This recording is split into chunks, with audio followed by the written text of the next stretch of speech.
Good morning dear students. आज हम exercise 10.1 का क्वेश्चन नंबर 11, 12 और प्लस एक्सरसाइज 10.2 के कुछ क्वेश्चन सोल्व करेंगे। आई होप कि आप पिछले क्वेश्चन कवर कर चुके होंगे। अगर आपने कवर अभी तक नहीं करे तो पिछली वीडियोस को देखकर आप पिछले क्वेश्चंस को भी कवर करें। तो क्वेश्चन नंबर 11 है, mother wants to divide ₹460 between her daughters Shilpa and Payal in the ratio of their ages. की मदर है एक, वो ₹460 है, अपनी डॉटर्स में बांटना चाहती है, शिल्पा में और पायल में, और जो बांटना चाहती है उनकी एजेस में बांटना चाहती है कि जो उनकी आयु है। If Shilpa is 12 years old and Payal is 8 year old, find how much Shilpa and Payal will get. तो हमें ये निकालना है कि उनको कितने कितने रुपए मिले। तो टोटल अमाउंट है हमारे पास ₹460 और एजेस ऑफ शिल्पा है वो 12 ईयर है और एज ऑफ जो पायल है वो है हमारे पास 8 ईयर। तो mother wants to divide ₹460 between her daughters Shilpa and Payals in the ratio of their ages. तो सबसे पहले नंबर पे हमें ये पता होना चाहिए कि शिल्पा की रेशियो क्या है। अब देखो जो रुपीस बांटने हैं वो हमने किस तरीके से बांटने हैं, उनकी एज के अकॉर्डिंग। तो पहले हम शिल्पा का रेशो निकाल लें, वो क्या बनती है। अब देखो शिल्पा की जो एज है वो 12 है, डिवाइड बाय मैं कर दूंगा इनको 20 से। और 20 से कैसे करा, 12 + 8 इन दोनों को टोटल करके मैंने 20 लिख देना है नीचे। इसी तरीके से जो मेरे पास अब पायल की जो एज आएगी या उसकी रेशो आएगी जो वो 8 डिवाइड बाय 20। अब ये उनकी एज का रेशो बन चुकी है। अब मैंने मल्टीप्लाई कर देनी है 460 से 460 से, क्योंकि अब हम इनकी एज के अकॉर्डिंग इन्हें बांट रहे हैं एक तरीके से। तो 0 से 0 कट करेंगे, ये आ जाएगा 23 इंटू हम 12 कर लेंगे, ये हमारे पास आ जाएगा 276 रुपीज। तो सेम इसी तरीके से काटना है हमने इसको भी 23।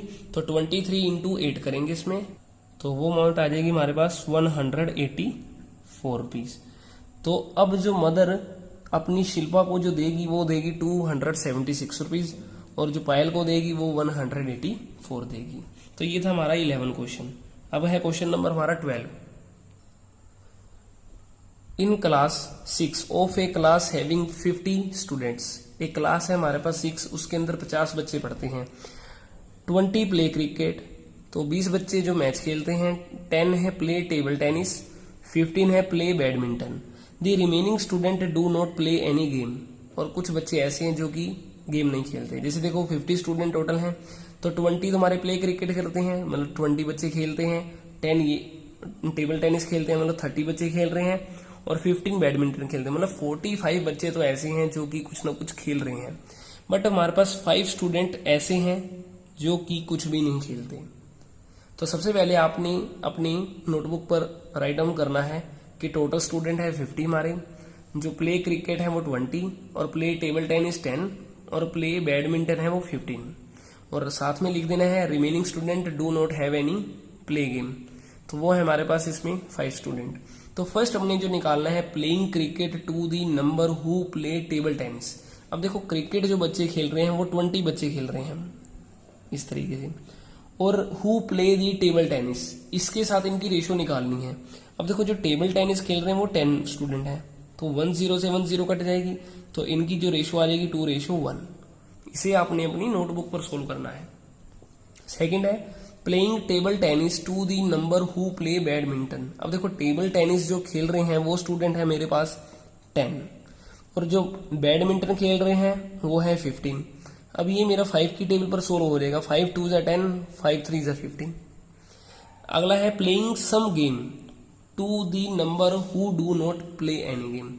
अब देखो कुछ ना कुछ तो कोई ना कोई गेम खेल रहे हैं, वो बच्चे कितने हैं 45, और कुछ बच्चे ऐसे थे जो नई गेम खेल रहे थे वो थे 5। तो इसको सोल्व करने पर आ जाएगा 9:1 हमारा आंसर। और लास्ट है हमारे पास playing some game to the total number of student. अब देखो बच्चे जो गेम खेल रहे हैं वो है 45 और टोटल स्टूडेंट है 50। इसको हम कट करेंगे, कट तो हमारी ये होगी नहीं, 0 तो किसी में कटेगा नहीं। 5 की टेबल पर सोल्व कर लेंगे, 5 9 और 5 10। तो हमारा इसका आंसर आ जाएगा 9:10। तो ये थी एक्सरसाइज हमारी 10.1। अब हम करेंगे एक्सरसाइज 10.2। 10.2 के अंदर हम समझेंगे प्रपोर्शन क्या होता है। डेफिनेशन है इसकी, if two ratios are equal we say they are in proportions, कि अगर दो रेशियो आपस में इक्वल हैं तो हम कहेंगे कि वो प्रपोर्शन है। फॉर एग्जाम्पल, जैसे मैंने एक रेशियो निकाली 3/4 निकली है, तो दूसरी रेशियो भी 3/4 निकलती है, तो वो इक्वल है। फॉर एग्जाम्पल में जैसे 1/2 है वो इक्वल है 1/2 के, तो ये भी हमारा प्रपोर्शन रहेगा। तो जैसे इसका क्वेश्चन नंबर है हमारे पास first, determine which of the followings are in proportion. भी हमने इसके अंदर से ये बताना है कि कौन सी स्टेटमेंट प्रपोर्शन में है और कौन सी नहीं है। जैसे देखो इसका हम करते हैं क्वेश्चन नंबर फर्स्ट। जैसे देखो हमारे पास इसका है क्वेश्चन नंबर फर्स्ट, आपने स्टेटमेंट पहले जरूर लिखनी है। जैसे मेरे पास इसका ए पार्ट है 18 36 9:18 ऐसे है, तो मैं क्या करूंगा इसमें से ऐसे इसको लिख सकता हूं 18/36 इज इक्वल टू 9/18। अब ये दोनों आपस में इक्वल हैं, क्योंकि जब मैं इसे कट करूंगा तो मेरी ये 18 की टेबल पर कट जाएगा। 18 1 जा 18, 18 2 जा 36, तो ये मेरा 9 1 जा 9, 9 2 जा 18। तो ये हमारा प्रपोर्शन है, क्योंकि इसका जो रेशियो आपस में इक्वल है। तो ये question number first. Second question अगर करेंगे तो इसमें देखेंगे, जैसे सेकंड क्वेश्चन में है 14/35 इज इक्वल टू 16/14। अगर ये देखो ये तो कट होगा नहीं, अगर इसे मैं कट करने की कोशिश करूं ये बन जाएगा 4 और 10, तो ये मेरा बन जाएगा 14/35 और 4/10। तो ये मेरा प्रपोर्शन नहीं है। तो इसी का आपने सी और डी पार्ट आपने खुद ट्राई करना है।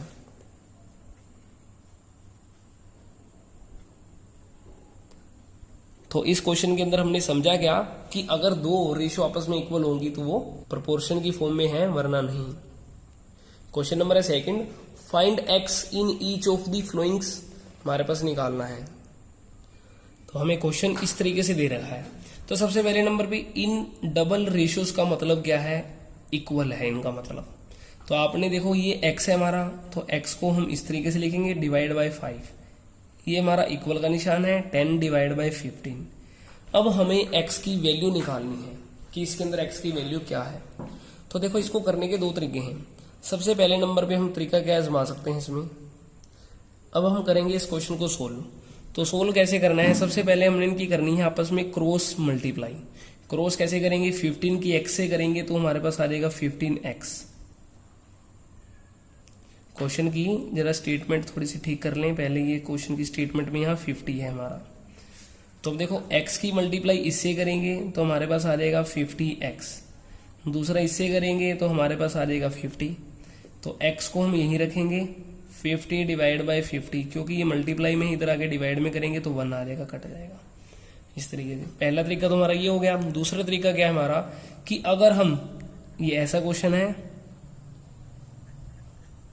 अगर हम इसका बेस इक्वल कर लें तो देखो बेस 50 है, यहाँ 5 है, तो 50 में इसे कैसे बनाऊंगा, 10 से मल्टीप्लाई करके।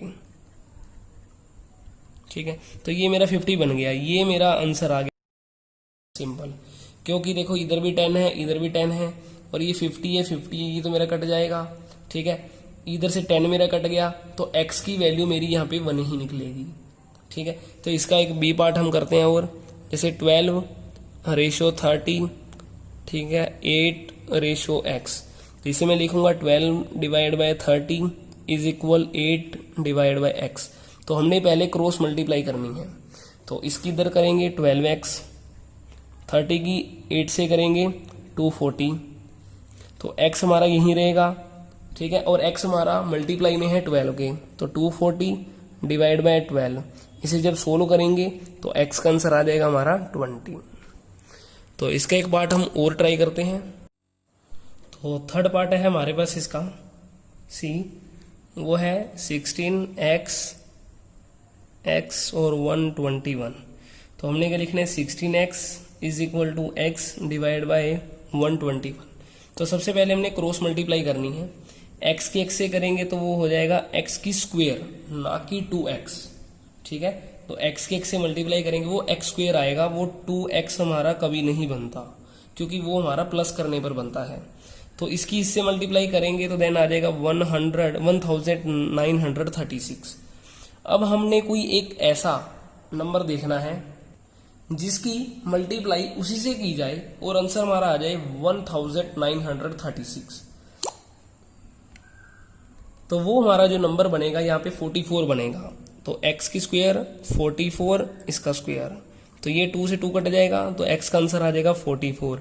तो डी पार्ट इसका आपने खुद ट्राई करना है, वो सेम है बिल्कुल एज ए पार्ट या बी पार्ट की तरह।